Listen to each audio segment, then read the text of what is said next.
But was it happy ever after when I came home? Are you having a laugh? The family was broken. Did we have any support? No. We had a wave off the ward and that was it.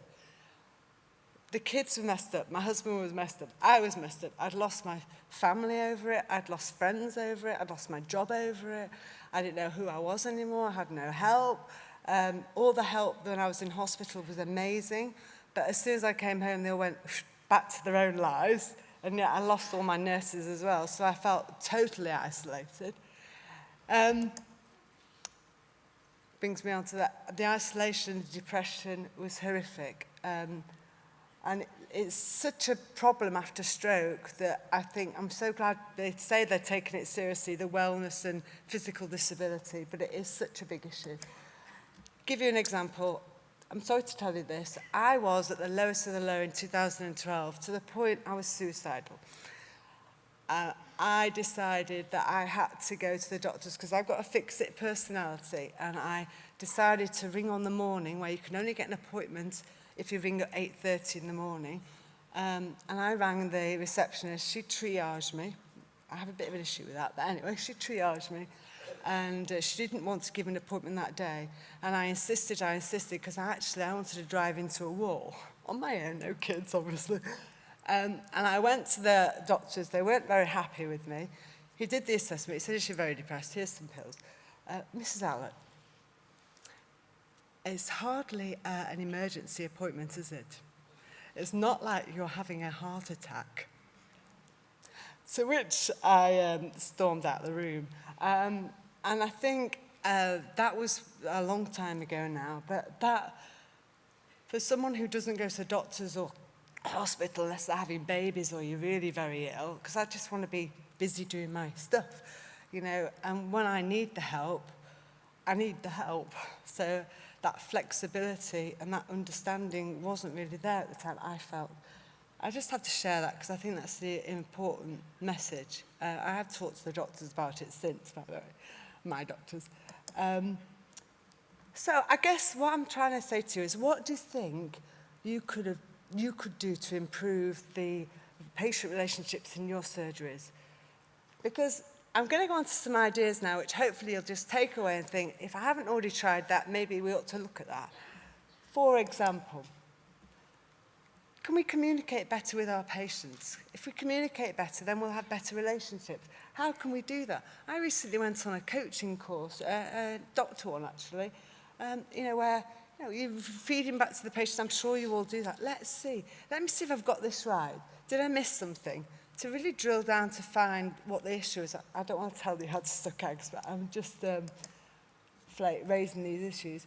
Is the patient taking alternative medicine?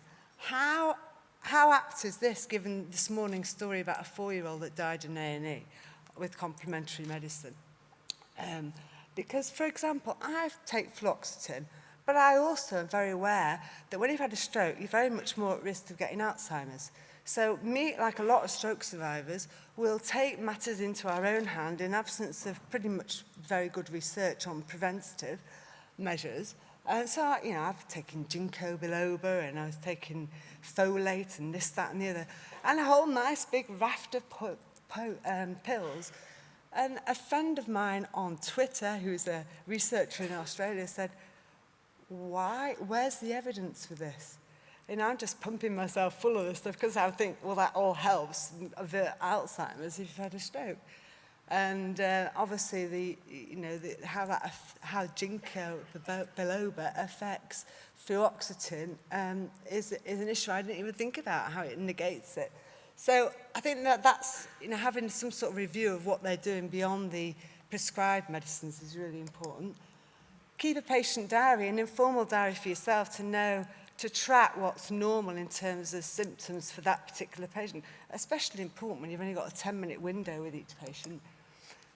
Dr. Ollie Hart is championing this in Sheffield CCG, the patient activation measure, which I think is a really good idea. It's a starting point, to measure the skills, confidence and knowledge of patients to manage their long-term conditions. Yes, it provides a snapshot, but it will also show areas where you need to perhaps plug so people can more confidently self-manage their conditions. Listen to patients' history and understand their normal symptoms is so important. Like with me, I've never had a migraine. I found this on YouTube the other day. It's called the Good Patient advert, and it's an Australian advert, and it was an advert, it's brilliant, about the sort of things people should go to their GP, that particular GP for. But it was done in a way that's really engaging, that's very reachable, and it was a great tool to show patients what really they should be hassling the doctor about, if you pardon my pun. Can YouTube also be used for illness detection? Young mums with babies, so they can detect meningitis. Little short video, 30-second video on the symptoms to look for, how to apply dressing. I know diabetic injuries need to be assessed and looked at, but perhaps not a great example. But how to apply dressing, or even to signpost local places as to where you can get support. For assisted living devices, so that you can improve the way you live or your patients live. And knowing how the referral system works, a quick sort of 20-minute guide. I think being able to phone the practice throughout the day, I was on there only the other day, and I rang 4 times, and I was on for about 15 minutes. And there's got to be other ways of making appointments.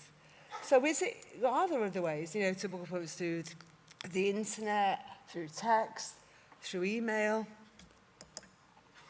Closed Facebook groups, I have them with my charity, Brainstem Stroke Tips of Locked-in Syndrome, and it works really well that peers mentor each other, so they don't necessarily need to come into the GPs as often if they've got other people. So, for example, JAA for teens, where they don't want to talk openly on Instagram with their friends, but in a closed setting, a safe setting, they can swap their stories and how they cope and how they manage. Do you address the needs of deaf and blind and physically disabled? I have to say, in my GP surgery, I find the chairs really, really low. And also, the radio is often on, and you can never hear the doctor calling your name out, and I've got reasonably good hearing.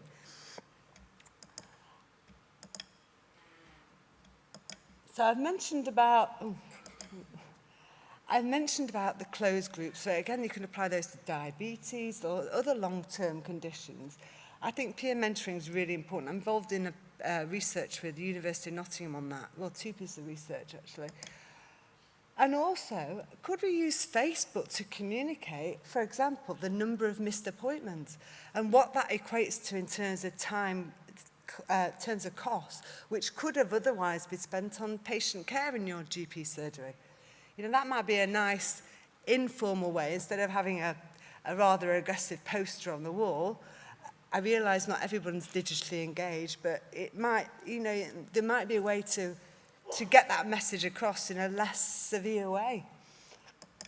Do you, like in airports, do you have instant ratings?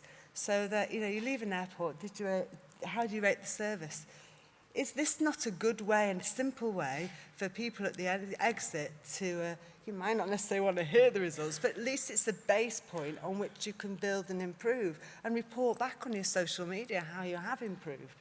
Because I think, as a layperson, as someone who's been a very high user of medical services, I've just forgotten what I was going to say.